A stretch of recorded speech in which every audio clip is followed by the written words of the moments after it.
I'd like to call to order the meeting of January 19th, 2016. Would you all please stand for the invocation and pledge of allegiance?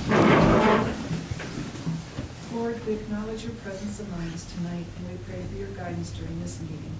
Give us the wisdom to work in the best interest of everyone in our community. In your name we pray. Amen. I pledge Allegiance to the flag of the United States of America and to the republic for which it stands, one nation under God, indivisible, with liberty and justice for all. Roll call. Yeah, and if you could put them up a little bit higher today, be great. Here. Here. Here. Noel? Here. Wakeman? Here. Willard? Here. Blaisdell? Here.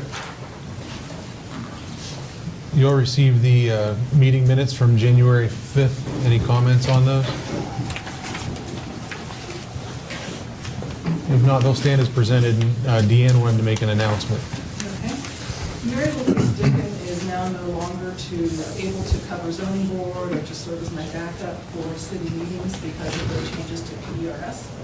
So therefore, I've asked April Brinker to be my backup if I need to miss a meeting, and she was very graciously agreed to do that.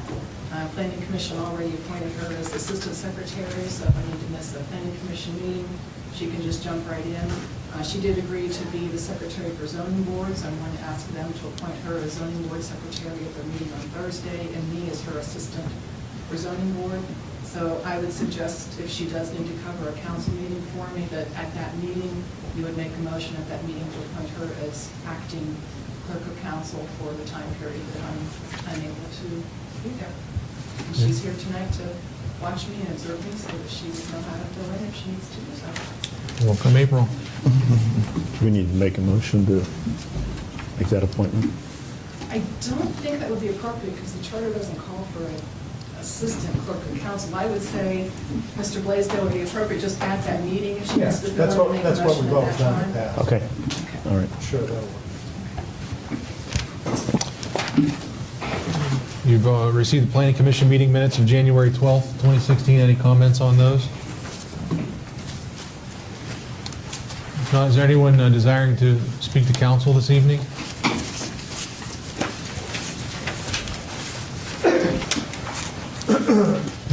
Move into manager's report.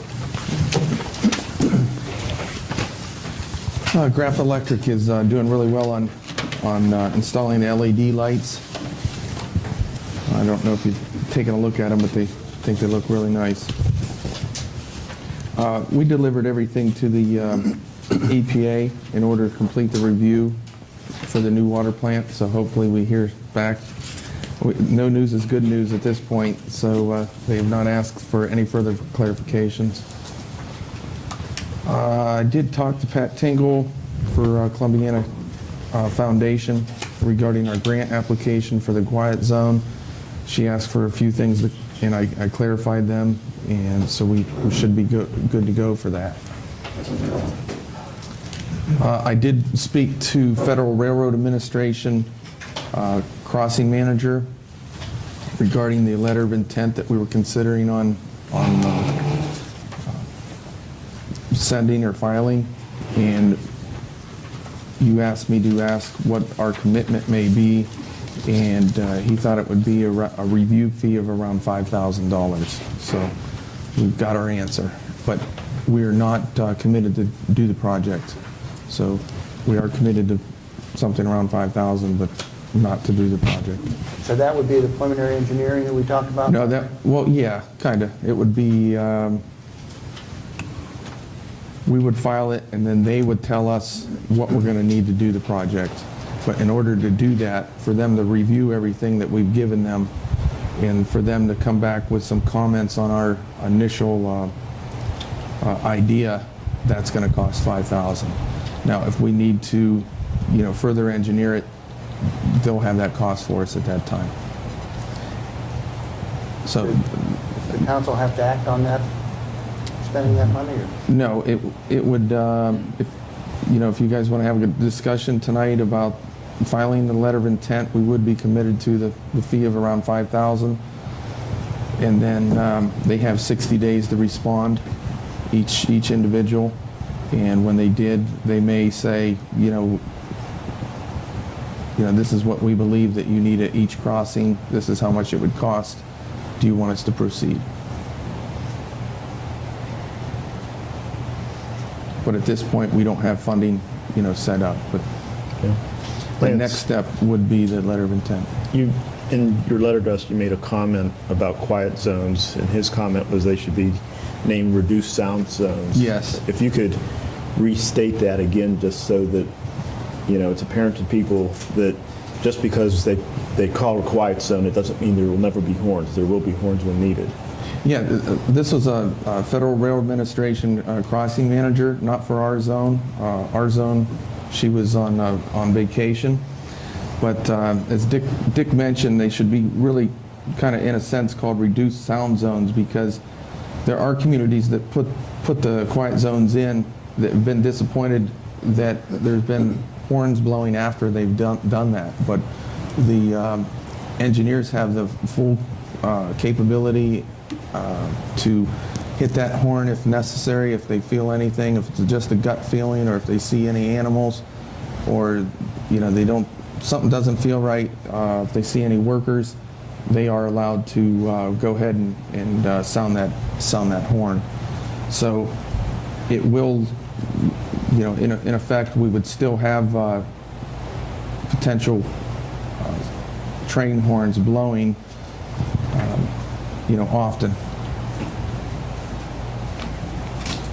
Now, I did call and talk to Lance earlier today. We have not, as of our meeting even earlier today, we have not received any donations from the community towards this project whatsoever. Is that correct? No, we had established that fund, and we have not received anything, and we have not gotten any grants, though we have applied for grants. So as we stand, there's zero in that fund. So if anybody on council wanted to move forward, where would this $5,000, where would that come from for this process? We would probably, it would be out of professional services, because it's probably professional services out of the general fund at this time. That's ultimately the taxpayers' dollars, correct? Correct.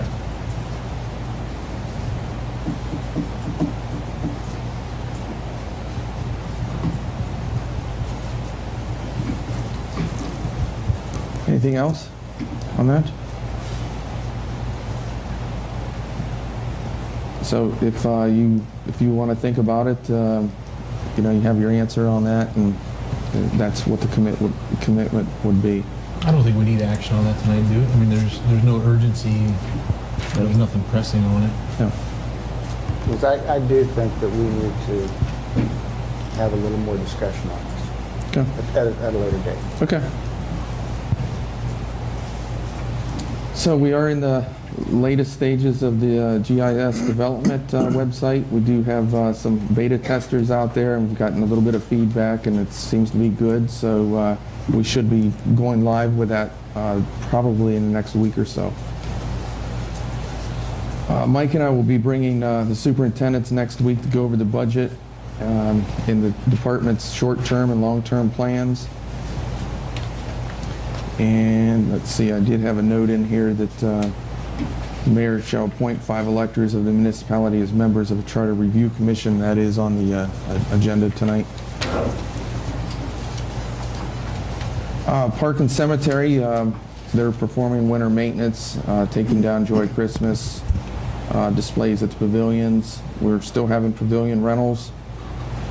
Electric department's servicing a few street lights that are actually need rewiring. Not only just from residents talking about it, but also graphifying them as they were installing the LEDs. Street department, they rebuilt a catch basin and continue to put up new street signs in Zone 2. They did fill some potholes, plowed snow, and salted as needed, and our salt supply is as you probably can guess, is in very good shape, so that's a good thing. We've mentioned, we've been in the Ohio checkbook process for a while now, and we believe we're ready to go live, maybe even as of today, but the state treasurer's office, they would like to unveil it tomorrow, Wednesday, at 11 a.m. here. So you are all invited.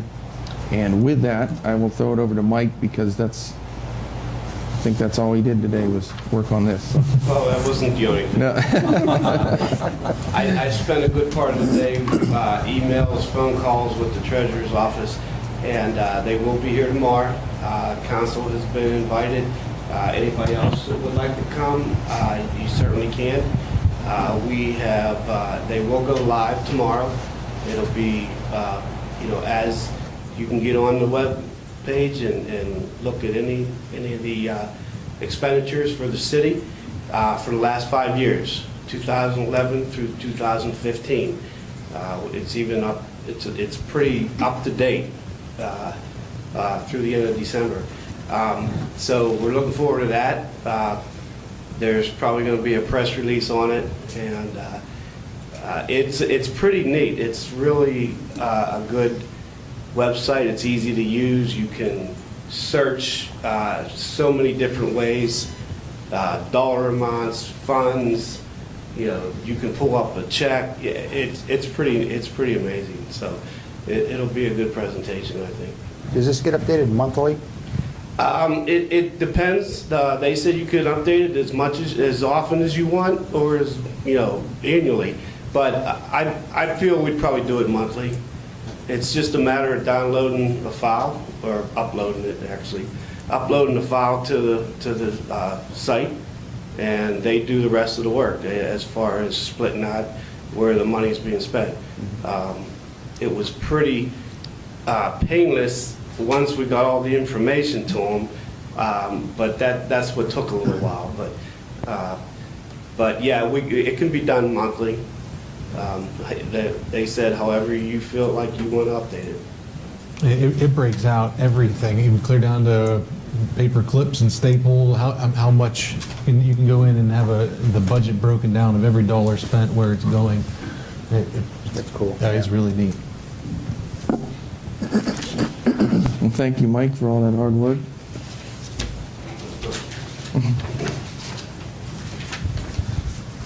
Brian, that's all I have. Okay. We need a motion to concur with the city manager and the chief of police to appoint Nathan Bachman to the Columbiana Auxiliary Police Force. So moved. Second. Any comments?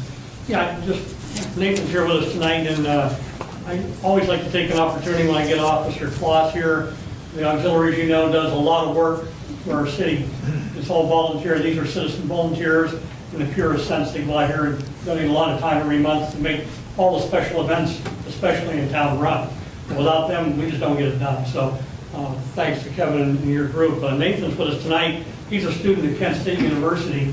He works part-time as a clerk of court for the Muni Court here in the county, and he also works part-time as a dispatcher for the Lisbon PD.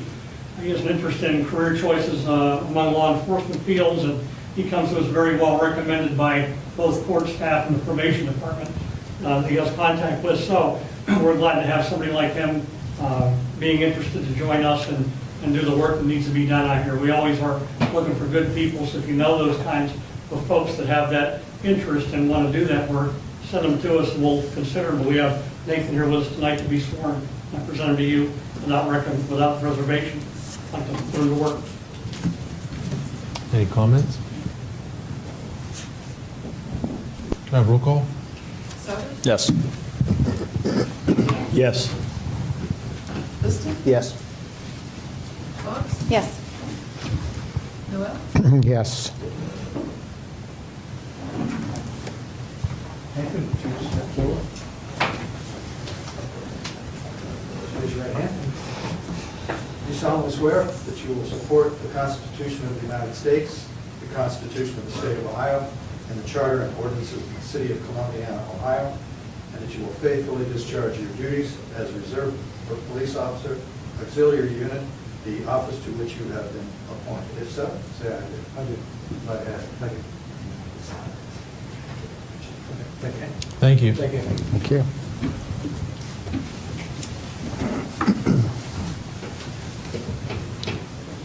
You all received the bill list for January 19th. Any comments? You guys probably know this from past years, but this is my first time seeing this. Work shoe allowance. How often does that come out? They get an annual allowance, $125, and that's in the contract. Okay, And we give it to them the first of the year. got it. First, we try to get it to them the first paycheck of the year, sometimes it might be the second. I've got a question. There are two Huntington banks on here, the credit card fees. How do we pick up credit card fees? That is the fees that we are charged. We do accept credit cards for utility payments and for income tax payments. We do not charge the customer for that. I've brought that up a couple of times. Me and Lance have discussed it. Some places charge a fee to use your credit card. Some charge a flat fee, some charge a percentage. The fees that we get charged are usually a percentage, and it's really, they have a whole page of fees. But it's usually a percentage of the amount that you charge. So if your bill's $150, you wouldn't pay as much as somebody's bill who is $300. We have not charged fees in the past, we still don't. That is something that we may want to consider. It seems like in the last couple of years, we have gotten more use with credit cards and debit cards, especially the younger people coming in and beginning their life, they use their credit cards, debit cards for everything. And it is starting to mount up. It's this month, it was a little bit less than normal. It was only about $700 some in fees, but it has been up to around $1,000 before. So if you look at that, that's $12,000 over the course of a year. Yeah, that's And what, we do split that. We split those between water, sewer, and the electric fund.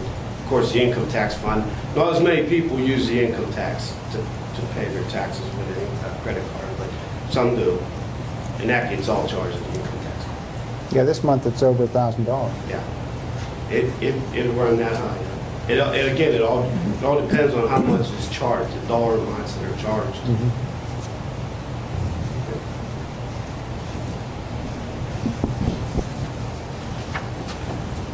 I have a quick question while we're on the subject of credit cards. I keep getting asked if there's any way that we could set up the utility payments for like online bill pay. Have we looked into that any further? I mean, it's probably like it's in the top 5 things I get monthly. We have looked into it. We haven't really, it's kind of been on the back burner with this high checkbook and year end and budgets and all that, but that is something I would like to go to. Yeah. Because obviously you get your money faster. And normally if it goes through the credit card or the debit card, it's good. You don't have to worry about a bounce check. Yeah, and it's maybe less fees than a credit card too, because it's more of an ACH, just going from one account to another. Right.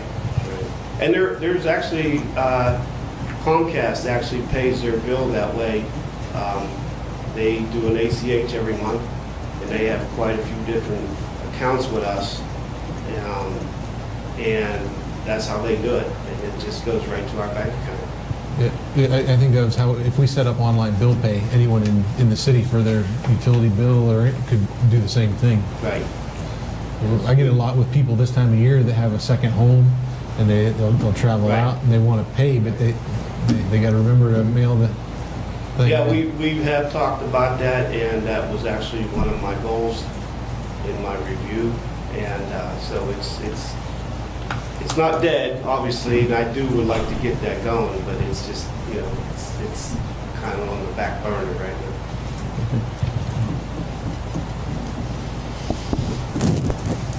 Any other comments on the bill list? All right, the only other thing I would like to mention,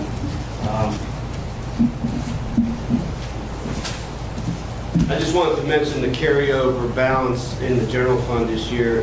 We've had a pretty good year. It's up over $50,000. The ending balance in 15 was $225,967.40.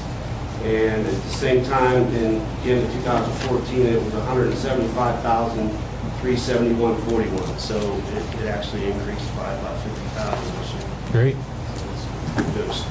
And our income tax was up again this year to a tune of about 3%. Very good.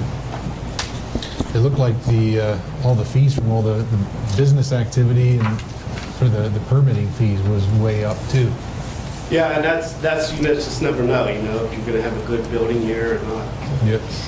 Yeah, I meant to mention that report was pretty impressive, that last 15 years. Now, we didn't have a chance to, that was just in the system. We didn't follow exactly what that was. We didn't look at it, but we're pretty lucky, the city, to have that kind of growth in the past year. Yep. Just curiously, if somebody comes in for a permit on say, a single-family home, how do you come up with the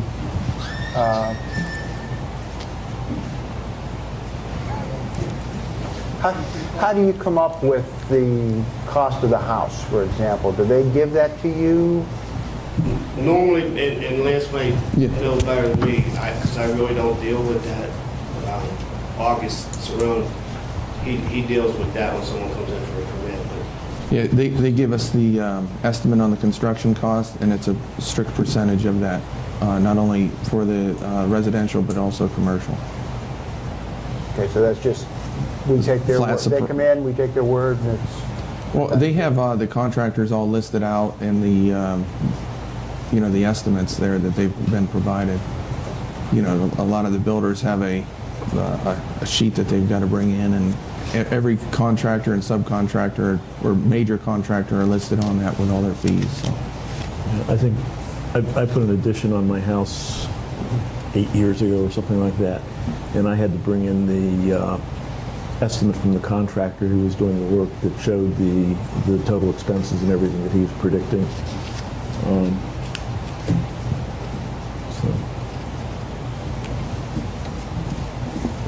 Do you know how that scale varies with business on the commercial side?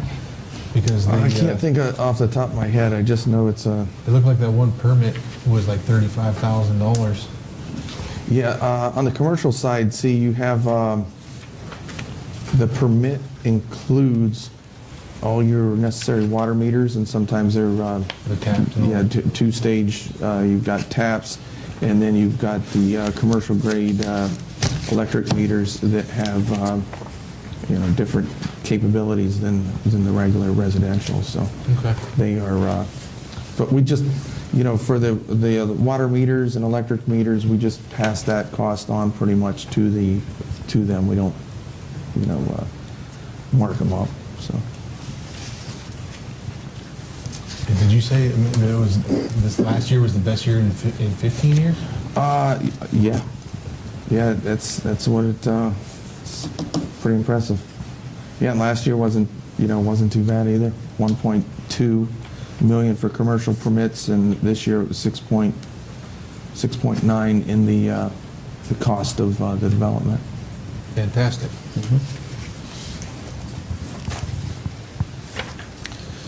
All right, we'll move into old business. Due to the length of the ordinances, can I have a motion to read them by title only? Motion? I'll second. Deanne? Dane, Yes. Liston, Yes. Fox, Yes. Novell, Yes. Sauer, Yes. Resolution number 16-R-488, second reading. A resolution accepting monies from the Columbiana County Board of Commissioners to be used exclusively for wages and related benefits to permit the City of Columbiana Police Department to assign an officer to the Columbiana County Drug Task Force. So moved. Second. Any comments? Deanne? Liston, Yes. Boggs, Yes. Noel, Yes. Souter, Yes. McBain, Yes. Ordinance number 16-0-2851, second reading. An ordinance authorizing the sale of recycling of personal property which is no longer needed for municipal purposes. So moved. Second. Any comment? Deanne? Boggs, Yes. Noel, Yes. Souter, Yes. McBain, Yes. Liston, Yes. Ordinance number 16-0-2852, second reading. An ordinance rejecting the annexation of certain territory containing 183.746 acres of land in Fairfield Township, Columbiana County, Ohio, to the city of Columbiana.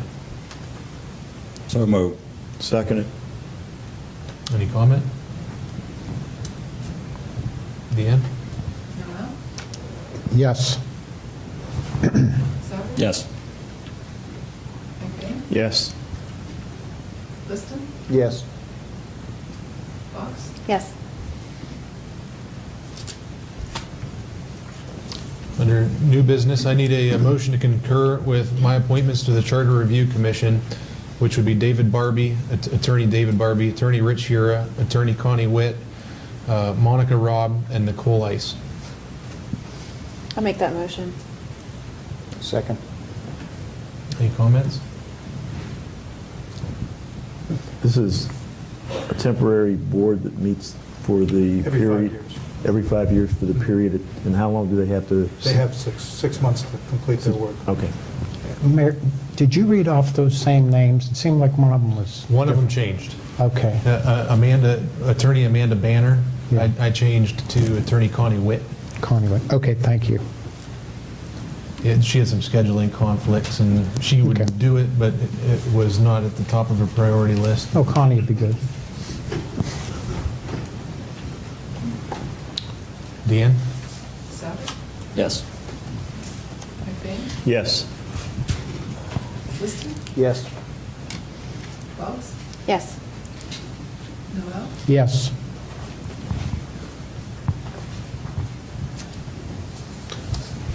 Ordinance number 16-0-2853, first reading. An ordinance amending section 678.09D of the codified ordinances of the city of Columbiana, Ohio. So moved. Second. There's a typo in that, there's two typos. The word seminar should be scenarios. Where it says firearms converted for use in training scenarios. And then in the third line down, after the word buildings, it should be a comma instead of a period. It's one sentence. One other one Skip caught, it's, should be 16-0, not 15-0, I would think. Just the naming of the ordinance. I'm sorry? At the top. It says 15-0-2. Oh, yeah. It should be 16. Yeah, that's true. I didn't know where you were.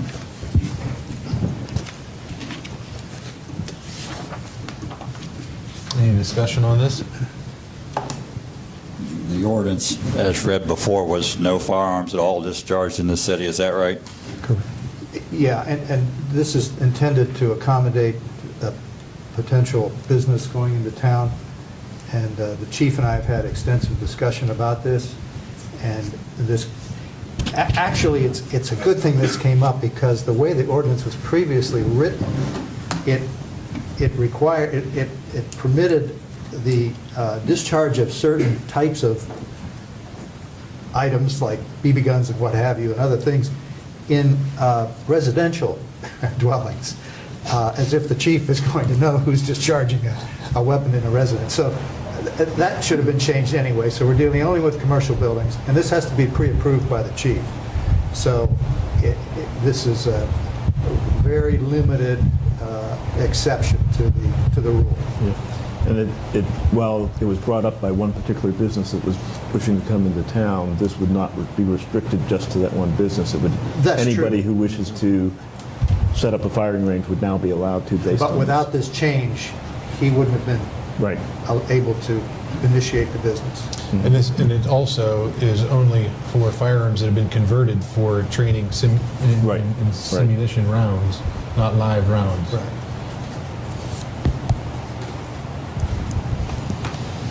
Maybe we should consider a firing range for live rounds.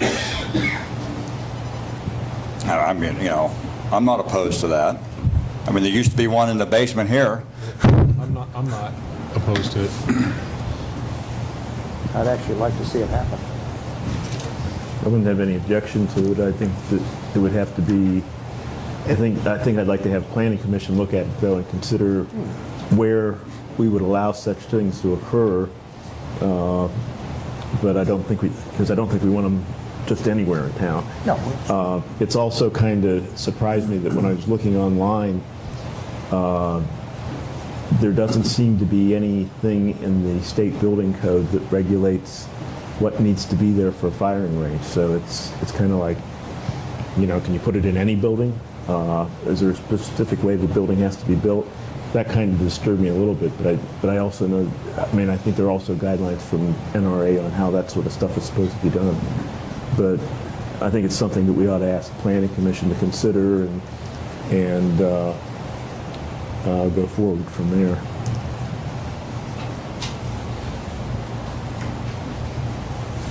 That'd be on a separate issue. I mean, you're not wanting to change I don't it. No, I'm not want to wanting to change We anything. should pass this now. Yep.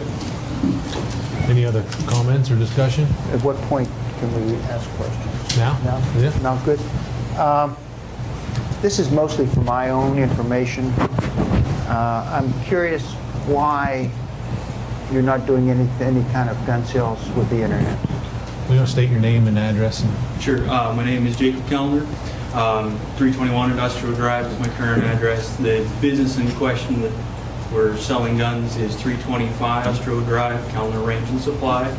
I don't want to do any internet sales at this point in time. I don't want to get into the legalities of I'm taking a gun from here, trusting that wherever it is going, it has to go to another certified FFL before it can be distributed to the individual that's buying it. And if there's any problems with the weapon, with the transport, with the actual pickup of the gun, there's a lot of legal issues then getting the gun back to me if for whatever reason the transfer did not go through on the other end of it, as well as the credit card processing that I am currently using does not allow for it for also legal reasons on their end of it. Okay. Can you explain the simulation range? What's this going to look like? Is there going to be like moving targets? I'm not a... Go ahead. Simulation range is going to be all indoors. It's a 48 by 96 is the exterior structure of the building. We will have straight lane shooting, which you will have a target and you'll just be in your lane like a standard shooting range would be. And it would just be basic, draw your weapon, fire at the target, put it within the outlined area, and different sizes depending on your distances and what you're shooting out of it. And again, it's all simunitions with this, so there's no extensive backstops needed, there's no extra reinforcings of anything because there's no velocity or penetrating power with the bullets that we'd be using. As well as there'll be an indoor shoot house that is configurable, so it will be anything that we want to design it to be. It could mimic a house, we could mimic it to your house, for example. So if we wanted to do a training scenario that was more focused on home defense, that if somebody was breaking into your home, how could you defend it from the inside out? We can try to mimic your house as best we can so that it would be the most beneficial training for each person that comes in, as well as if we get police departments and others that would like to come in and train, we can configure it for commercial buildings, residential homes, things that have odd shapes to them so that you can get accustomed to how to deal with different scenarios as you go through it. But it's completely configurable building, so if you go through it now and you come back in an hour, it could be a completely different structure. Would it be expensive to set that up for a specific building scenario? All of the building that I'm constructing is going to be in 8-foot sections. We're going to have 8-foot sections of wall that then can be moved and changed and put together in whatever configuration that we are looking for, or whoever's coming in for the training, the trainee would like to desire to have their training set up in that pattern. Are there any simulation ranges around here? Going to the simulation or the simulations website and looking for their certified ranges, the closest ones that I have found to this area are Cleveland, Columbus, and the far side of Pittsburgh the last time that I checked. There might be new ones since the last time that I updated that though. Only because I've used somewhat similar training in the military, except ours was all digital. We didn't actually have the rounds like you showed us and stuff. How come you chose maybe this route versus digital or something? I know it might not be the right place, but I'm interested. I also have the digital machines. I'm working on getting those up and running. At this point in time, though, I'm trying to figure out processors, and there's an issue there because the machines are a little bit picky on which pieces and parts you add to them. The simuation round, though, it gives you a more realistic on the scenario, and that you actually feel an impact from the projectiles being fired, that you can do the actual live fire scenarios if you get the training, the safety courses done, that you can do the fire on fire training, you can do your low light levels and going in as teams and groups, and all of the scenario that were digital that I found do not do for as best I can put it, multiplayer setups. So this is more something where it's interactive with your group, your team, your police force to go through and group team training. If you have a CCW carry license, you can't come into that facility with that weapon, is that true?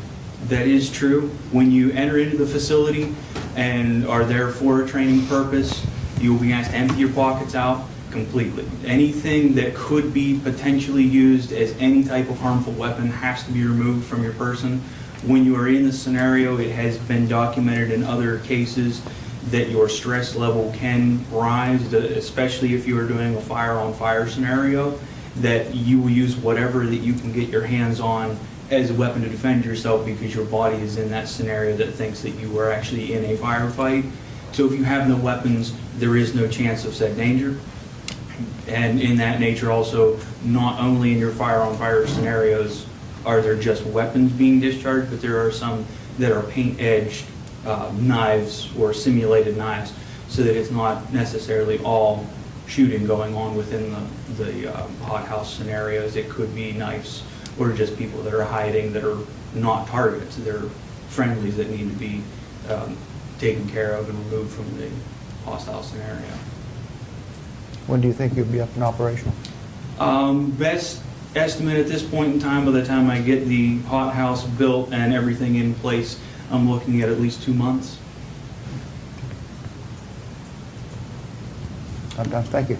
Appreciate it. Thank you. Any other questions for me? Thank you. Any other questions at all? Chief, my understanding that our department has done some of this training. We do simulation training now. We do fire on fire. We do shoot, don't shoot, decision-based scenarios with friendlies, hostiles, different types of weapons. Traditionally, we have been in cooperation with the Columbiana school system. We've used their school buildings, especially for active shooter drills. We've gone over to Joshua Dixon and used their facilities. So that tells you a couple things. One is that the simulation doesn't cause a lot of damage, and it would be letting us use for new schools. Secondly, the live fire on fire training is, the more realistic you can get it, the better off you are. So we do that now. The simulation we use is basically the same as he's proposing to use. It's kind of like a paintball, only on steroids, and you get hit with this thing, you get shot. I'm saying it right now. It works like hell. And